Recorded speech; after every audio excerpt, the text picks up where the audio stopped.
Okay, let's get back in. We're on the fifth chapter of Hilchot Teshuvah with the Rambam.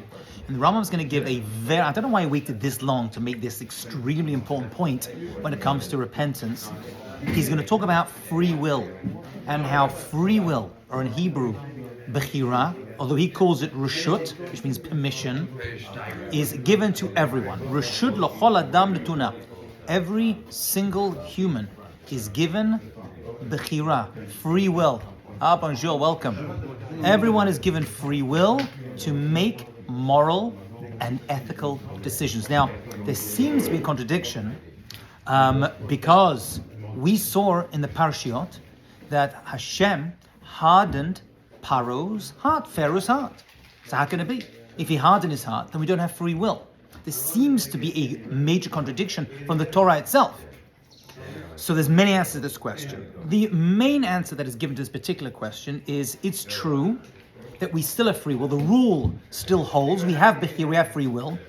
In Pharaoh's particular circumstance, God went out of his way to harden his heart in order that he would continue doing what he was doing, in order to bring the great signs and wonders and the makot, and to bring his amazing revelation in Mitzrayim to let the Jewish people out. So we have a concept, free will. We're like, there's contradiction. Pharaoh, God hardened his heart. There's another answer to this question, which is amazing, however. And they say like this. They say it's true that we all have free will, we have Bechira. That's a given. That is a postulate. Everything, for every human, is based upon this. Animals do not have free will. They act upon instinct. Okay? Angels don't have free will. They just get the job done. We humans are unique in the world, the universe, that we're the only beings with absolute Bechira, absolute free will. So how do we answer Pharaoh's claim? What are you blaming me for? You hardened my heart. You're the one who stopped me taking the Jewish people out of Egypt. So they say, actually, his free will was kept intact because his free will was not to let the Jewish people go. It was just after 5 plagues of being hit and bloodied and frogged and all the rest of it that what happened was he was going to give in and let them go. So what God did was harden his heart so that his free will actually stayed intact. It wasn't removed. That's how they understand this concept. That Pharaoh actually, his free will was really held in power so that he would not, his real desire was not to let the Jewish people go. So God actually maintained his free will and helped him withstand the other 5 plagues so that he was able to do that. So that's the basic premise. There is free will, and every human has a moral and ethical decision to make at any given moment. There is a Gemara, however, that says the following, that the derech she'adam holech, that the way, the path a person wants to take, molichonoto, he is given. We are given the ability to make our own decisions. Well then, what's God's job? What's he doing? All right, well, we're praying to God for. So the answer is that Hakol b'dei Shemayim, everything is in the hands of heavens, chutz liyirat Shemayim, except for the fear of heaven. That's the famous statement of the rabbis. Hakol b'dei Shemayim, everything is in God's hands, except the fear of God. What does that mean? So the major occurrences in our lives that are made for us are held.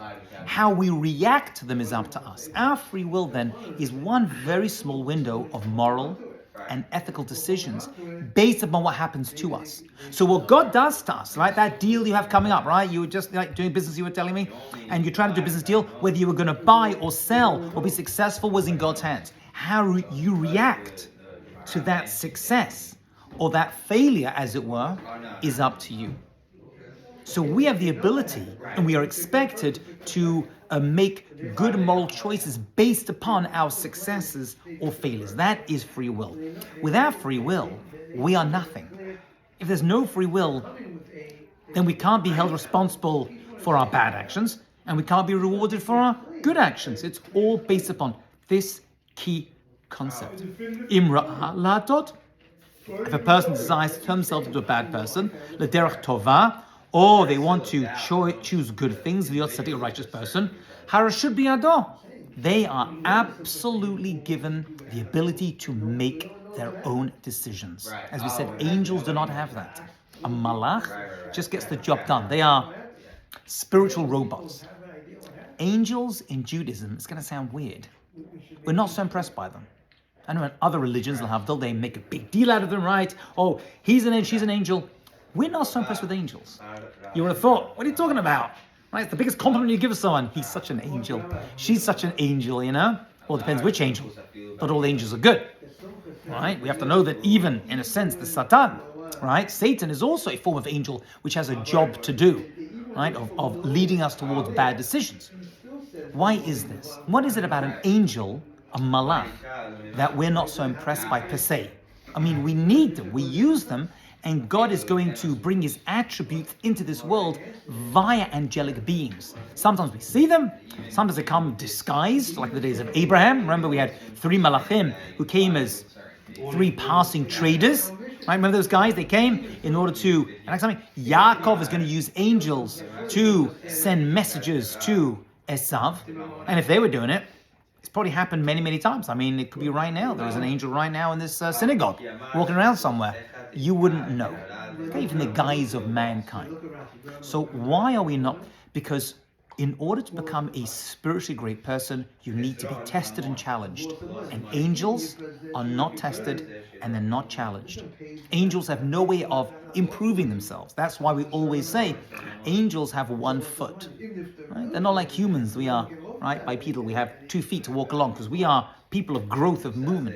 Angels have a job. They have a tough kid. They get the job done. Boom, they are spiritual robots. That's what they are. An angel is a spiritual robot that gets the job done. We humans, however, we got to deal with challenges and problems and mortgages and dating and kids and marriage and parnasah. Oh my goodness. Every challenge we go through, somehow if we react correctly to it, helps to elevate us. So we are in growth mode. Every single test that we go through brings us up to a higher level. Animals are not tested. Angels are not tested. We humans are tested, and that's how we grow. And that all comes from free will. We have the ability to make moral and ethical choices. Good? Okay. That's why we humans are greater than angels, than malachim. If a person wants to choose the wrong path, says the Rambam, liot rashat, be a bad person, go right ahead. Geh gesund. No problem. No problemo. No problem. I mean, it's a problem for them, but they're allowed to do it. And he says, there's even a verse in the Torah to back up what I'm saying, says the Rambam. This goes back to Genesis. We know that Adam and Chava were given the first ever human soul because, this is important. Where is this idea of free will located? Where is it in the neshama, in the soul? So we share a soul with animals. We have 5 souls. 5 souls. We have the nefesh, ruach, neshama, chaya, yechida. 5 levels of the soul. We share one with animals. It's called the nefesh, the lowest level of the soul. So we are, to a certain degree, just walking, talking animals, right? Although animals don't talk. It's going to be one of the key differences, actually. Speech is uniquely a human character. They can communicate, but not through speech. Because speech is not located in that lowest level of the soul. The desire to eat and sleep and procreate and that's in the nefesh. So we have that in common with animals. But the animals have that and only. That's why animals do not go to Olam Haba. Right? Because they don't have to deal with challenges like we do. So what do they have above that? We have the ruach, what's called the spirit. The spirit. Okay? Above that is the neshama. The neshama is where the free will aspect kicks in. And that's why only the neshama was given to Adam and Chava, not to the animals, in the Garden of Eden. And that's why when Adam and Eve were in the Garden of Eden and they were about to choose to eat from that fruit, they're like, now we know the difference between good and bad. They had that ability. They were able to see good and they were able to see bad, and they were able to make decisions based upon that. And what decision did they make? We're going to eat from the tree. God said, don't eat from the tree. And they're like, we're human. We have the ability to make free will decisions. And they made the wrong decision and they ate from the tree in the Garden of Eden. Okay? So we know from the very earliest beginnings of humans, what separates us, It's like in biology textbooks as a kid we used to see, right? We have human animals and non-human animals. This is complete nonsense. We are nothing to, we have similarities with the animal kingdom. Okay, there's no doubt about it as physical beings. But we have a neshama, we have a soul, and that separates us out. And the obvious proof is when an animal kills an animal, we don't arrest the animal. When a lion goes and kills the deer or the antelope in order to eat it, we're not arresting the lion, are we? We're like, yeah, that's what it does. It's a lion, it's got to eat. We're not dragging it away right with handcuffs on all four paws and taking it to the prison. And yet, if I were to do the same thing, I'd be like, well, I'm hungry as well, then I'll take a bite out of Mrs. Cohen's neck and take her pocketbook. Why can't I do that? Why is that considered bad? It's not always considered bad, but why is that considered bad? Because we know instinctively that we're not like the animals. We're held to a higher calling. And that's a key difference over here. All right? That's a very, very key and important difference. So that's where it comes from. Now, humans have the ability to choose good and bad. So Adam HaRishon was the first being. There may have been, makes that a little controversial to you, but I'll just mention it now, other beings who existed, actually did exist, before Adam and Chava, for a long time, various humanoids, various Homo sapiens. Adam and Chava were the first ones to be given a neshama. And what does that mean? Choosing good and bad. By the way, I made a very important statement. I spoke about this the other night, actually. I gave a class on this exact topic. How do we know that Adam and Chava were given a soul? Right? We believe that the world could have been around for billions of years, right? Which is why the first 6 days of creation could have lasted much, much longer than people think. It's not day and night, literal day and night, okay? And yet, we see Adam and Chava live 5,784 years ago. So what is this idea? How do we correlate this? So the correlation is that Adam and Chava were given a soul. That's the difference. They were separated out from all other beings that may have existed in their time as have a soul. We are descendants of theirs. We also have a soul. Can you see any evidence today that Adam and Chava back then were given a soul? So it sounds unusual, but there is one way to actually see the imprint of the soul. And what's that? Well, speech. Speech, we said, is a uniquely human characteristic. We speak. Animals don't speak. What else do we do that animals don't do? Write. Write. When did writing appear for the first time? Actual writing, not drawing specifically, but writing about 6,000 years ago. Fits in absolutely with the Torah's version of the neshama being put into Adam and Chava. It's an amazing thing. We start to see real writing for the first time 6,000 years ago, which happens to correspond with the Torah's version of the neshama put inside Adam HaRishon. And that's, by the way, on Rosh Hashanah, we're not celebrating the creation of the world. We're celebrating the creation of mankind. The world was created before then. Okay? So we have these are key concepts in Judaism. Without this, you got nothing at all. And this is not just Jews, of course. The Rambam is speaking about all humanity.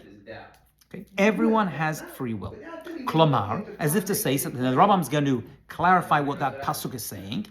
Hen min zeh shel adam haya yachid be'olam, that humans, this species, this min, is species, he's actually saying, the word he uses, doesn't say Adam, interestingly, became singular in this world, which no other species resembles, and has the following quality, that we have the ability to become like God, because God also has free will. So we are, as it were, it's going to sound weird, mini gods, small g. We are mini gods. We have the ability, like God. God gave us, endowed us the ability to make decisions, whether they're good or bad. Right? If you don't have good or bad, and it's all good, then there's no free will. There's got to be an equal choice for every individual to choose good and bad. A person can do whatever they desire. And nothing's going to stop you. Choosing good and bad. Okay? And that's why Adam and Chava were able to stretch out their hand and take from the tree in the Garden of Eden. Okay? Questions, thoughts, comments? Marvelous. Let's do the next idea over here. Al ya'avor b'machshatach davar zeh. He says, now do not entertain, says the Rambam, this following foolish thesis. And he says, held by many tipshei umot, foolish people in the world. Right? He wasn't PC, the Rambam. He said it. He was fearless. Tipshi, right? Tipesh, right? Even modern Hebrew is a foolish person. Ha'olam, v'rov glamei Israel. And unfortunately, many among the Jewish people as well have this mistaken concepts. Even the Rambam was dealing with, Jewish people who didn't know basic Jewish concepts in his day. And that is that people think that a person is born good or bad. And there is a decision in heaven whether a person is going to be a rasha, a terrible person, or a tzaddik, a righteous person. He's saying that don't fall for the concept that we're all naturally born a certain way, good or bad. We are, he's going to say, born with certain traits. So 1 second. You said we're not born a certain way. It's all nurture according to the Rambam. So that's not what he's saying. He's saying don't think that person is born good or bad. We are all born neutral. We have certain attributes, certain proclivities to do certain things, certain abilities. We're not all born the same, right? I mean, I'm blessed with a number of children. You see from day one how different they are. That doesn't mean they're good or bad. It just means they're different. And everyone is unique. They have various talents. They can decide what they do with them. For example, this is a classic example. You have a child. Right? I have one. So everyone's got like one such kid, It wasn't me and my family, who has a great mathematical ability. And you see from early on, they're just academic. I have one kid. She doesn't study. She's always getting A's. Right? Me, I scraped an A. Right? If I work crazy hard, which unfortunately in high school, until I got to university, right? But it just wasn't part of my thing. But some people just have it. So what are you saying? She was born that way. The question is, as I always tell her, so what are you going to do with that ability? What I actually say to her is, why did God waste that knowledge? I need the wisdom, not you. I need the brains. What are you doing? And I'm saying on your phone all day, I need it. So the truth is that it was given to her for a purpose. Right? It's given to all of us. And your lack of an ability for you to be able to make good moral and ethical decisions based upon that. So what would that be, for example? So with math, let's say, I don't know. What would that be, for example? That could be, do you spend your entire time stealing money from other people and figuring out ways to beat the system, right? To evade your taxes or whatever? Or do you use it to avoid your taxes, which is permissible, right? Or to, make money and give tzedakah and become a very, very, prestigious individual based upon your abilities. So just because you're born with an attribute doesn't mean you're chosen to be good or bad. There is no born good or bad. There's no born in sin like other religions would say. We're all born neutral with different abilities, very different abilities sometimes. The contrast could be unbelievable. But that doesn't decide whether you're good or bad. That is held in your hands. Whether you're good or bad is held inside you. You can make those decisions. This is so important. Okay? That's what he's saying. He's saying people who think differently are actually very, very foolish. So yes, there could be some nature involved, and there could be some nurture involved. But even with nature and nurture, we still have the ability to make good or bad decisions. It's easier for some people are just born more angry, and some people are just born more passive. Absolutely. So the path is easier for some people. Now, say it's easier, it's different. Because they may have a challenge in one area, and you may have a challenge in another area. So you can't say it's easier per se, right? And everyone's got luggage. Everyone's dealing with, as they say, my Rebbe say as a kid, I came to a very Ashkenazi yeshiva, everyone's got their pekelach, right? Some people have little pekelach, and some people have. Why does God challenge certain people with more things? It could be. And the answer is, we don't know. God has a decision. If you believe in Kabbalah, you could say based on previous lives. They could be reincarnated, and in a previous life had to deal with, they did something which they shouldn't have done, and therefore they had to now work on that particular trait in this particular life. So we don't know precisely, but we do know for sure that everyone is given exactly what they need to succeed, whether that's challenging parents, right? Or wonderful, giving parents, yeah? I've seen kids who come from those amazing families who just shred it all and become animals. And I've seen people who come from the most difficult, challenging, terrible. We have a friend whose father was in jail her entire life, and she never saw him, and when she did, her neighbors never spoke to her. It was a complete mess, how difficult it was her entire life. And this woman now is a successful business person, married, she's got a whole family. She created herself from it. She didn't let that hold her back. We don't let those things hold us back. We could have turned around after Egypt and be like, well, I'll become animals, I'll kill everyone, and I hate everyone because, that's what the Egyptians did to me after I left Egypt. And you can't say that. Everyone is given precisely what they need in order to succeed. God knows the Sarah to a very fine hair's breadth to know exactly what you need. The parents you have are from God. He knows exactly the children you have, and this is a hard pill to swallow sometimes for many people, are exactly what God wants. Right? I mean, you guys aren't married yet, but God will. You get married, you have kids, and you'll be looking at other people like, oh, if my kids were like that, then everyone's going to do it at some point. They look at their kids' friends. Oh, I wish my kids were like that. Right? So well behaved. By the way, they're only well behaved because they're in your house. In their house, they're like animals. Right? It's like someone went to me once. He said to me, Rabbi, I don't understand. My kids in other people's homes behave so well, but in my home, they act terribly. And I said, you're not the same? Why? You have to explain that. Well, when you're in someone else's house, right, you're also well behaved. In your house, you also say you do stupid things. Absolutely. We're all dealing with it. But it's all decided by Hashem. All those aspects are outside of our free will. God decides who our parents were. It's not a coincidence. It wasn't God's like, hey, here are the Goldbergs and the little Moishi. Let's stick them together. Why not? I don't know. They look the same. It doesn't work like that. By the way, it goes much deeper. Every physical attribute you have, right? Your eyes, your ears, your nose, your hair or lack of, whatever it is, everything is decided from Hashem. And all of that, and this is there to help you become great. These are all attributes. But I understand. It's like a disability, heaven forbid, And the answer is, to some people, yes. That's why you're not tested with their tests, and they're not tested with yours. My daughter called me last night.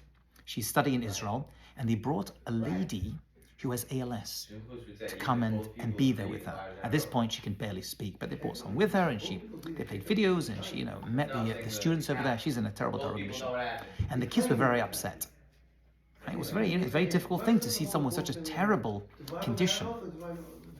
So my daughter said, well, how did you stay there? And she said to me something very, very smart, my daughter. She's a smart kid. She said, I thought about it, and I realized that's her test. I could not have handled it, but she can. That's why she has ALS, and I don't. She goes, I have other stuff I got to deal with, right? Which Baruch Shem is not that. But the reason you don't have it is because that's not your test. That's their challenge. And this woman is overcoming it incredibly. I mean, she travels to place to place to place in order to, by the way, she doesn't like when people cry and get upset around her. She doesn't want that. She wants people to be happy and joyful. So her message is not one of depression, it's one of be grateful for every moment of life that you have. It's a beautiful thing. Can you imagine that? I mean, I wouldn't be like that, which is why God, doesn't do that to me. I have other stuff, much, much smaller. I lose my keys. Can't find my phone. Oh, you know what I'm saying? Or, can't find good parking spots. That's what shows God thinks about me. That's the kind of stuff He gives me to deal with. Okay? And He says, Ela kol adam, every single person, ro'ilo liot tzaddik Moshe, can be a righteous person like a tzaddik like Moshe Rabbeinu. Everyone, kol adam, or Rasha ki Yeravam, right? Or Yeravam, right?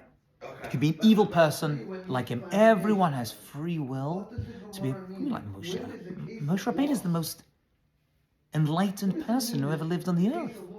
The greatest prophet that ever lived. How can the Rambam say that? And if he says it, he means it. Anyone can be Moshe Rabbeinu. But how can he be Moshe Rabbeinu? Moshe Rabbeinu is Moshe. How could this be? And the answer is, it's not you being compared to him per se. It's you being compared to yourself. So let's say Moshe Rabbeinu was born here and managed to rise to here. Pretty impressive. We are born down here.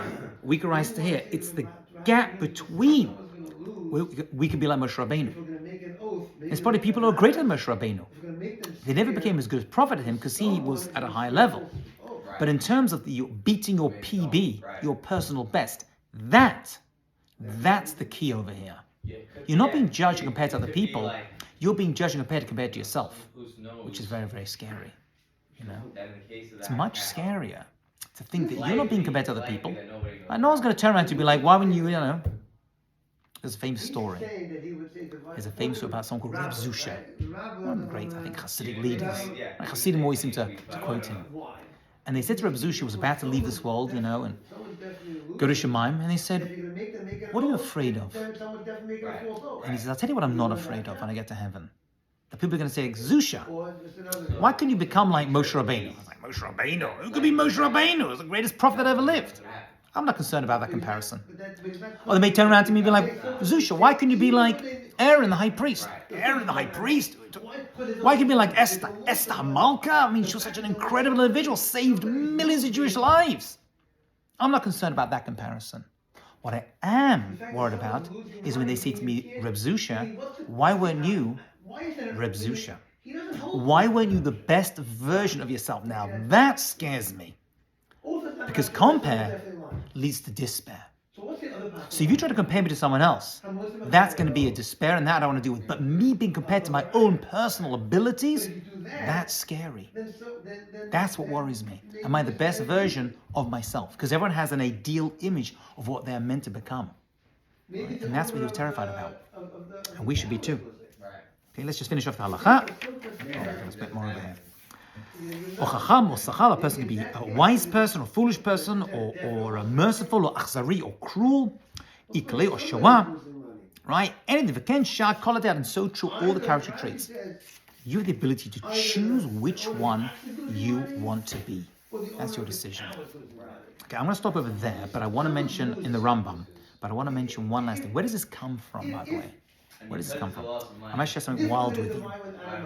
There is a very famous Gemara. The Gemara says, and you've heard this before, but you've never understood it. It's actually the most absurd thing you've ever heard in your life. But every Jewish child, for some reason, no matter how lacking their Jewish education is, has heard this concept. When you're inside your mother's womb, an angel comes to you and teaches you all of the Torah. Here's this concept? And you're about to be born, and what does God do? Yeah, takes a finger, hits you over here, right, and creates this little fulcrum, this little gap over here, and you forget it all. That's the famous concept everyone heard. What a strange thing to teach you. It comes from the Gemara. Actually, the Gemara goes deeper. It says when you're inside your mother's womb, an angel comes, puts a lamp above your head, and shows you from one end of the world to the other end of the world, which is the Gemara's way of saying everything you need to know about your life is revealed to you before you're born. Everything. It's all there. Who are you going to marry? What are you going to do? Your success, everything's there for you. All the various things you're going to need in order to achieve your life. Not your good or bad decisions, that's up to you. But everything is going to be there, is held out for you to see it. And then what? God comes along, hits you over here, and you forget it all, then you're born. What a strange thing to teach. Almost absurd. What's that telling me? Imagine I say, you know what? I'm going to teach you for your test. Right, you got a test in algebra, right? Rahman Islam. So I'm like, okay, fine. You're going to go in algebra, and I'm going to teach you night and day, and I sit and I study with you till you have it all good. And you're about to walk into the exam, and I punch you in the face, and you black out, you forget it all. And I'm like, good luck with that test. What the heck's that? What's that even doing? What's the point of teaching me in the first place? That's the question. So the answer to this is very, very important. What is this Gemara in, I think, Dushin or Nida is telling us? It's telling us the following. It's saying that really, everything you need to know is inside you. And the idea of it over here is it's inside your mouth in order for you to bring it out through speech. Because we say speech is a uniquely human trait. So what's happening is that God is giving us a blueprint of potential events that can happen to us and abilities and attributes. And then it's put inside us. But we forgot it. So what good is it? It's forgotten in the front of you, but it's deep down in your consciousness. So when you're going through life and you see or hear certain things, we've all had those experiences, and you hear something, you're like, oh, that makes sense. Well, I feel like I've heard that before. It resonates with me. Right? You ever heard that? You hear a beautiful idea, or you come along a big giant, you're like, I hear what you're saying. I feel like I've heard this before. It could be where deja vu comes from, in a sense. It could well be, I'm not too sure. But in the end, it's deep inside you. So your job is, are you going to be able to capture that thing that's put inside you in order to act upon it? That's the key to life. Then the Kabbalah says something very scary. When a person leaves this world, one of the first things the neshama of a person sees is a malach. And you recognize this angel. You're like, I know you from somewhere. And it's like, yeah, I'm the angel who was with you inside your mother's womb. I showed you everything you need to know. And what did you do with it? And they say the neshama goes through a certain amount of turmoil because no human who's ever existed can ever completely live up to what's expected of them and have achieved it, because that's part of being alive in this world. And then in a sense, it lets out another cry and says, wow, look what I achieved. Right? With all the challenges and problems, I was still able to create something amazing of myself. And that's the concept of the angel inside the womb. It's there. It's deep inside us. And our job is to bring out those correct decisions based upon things that we already innately know. All right, boy chicks. We'll stop over there. I never heard that version. That's a good one.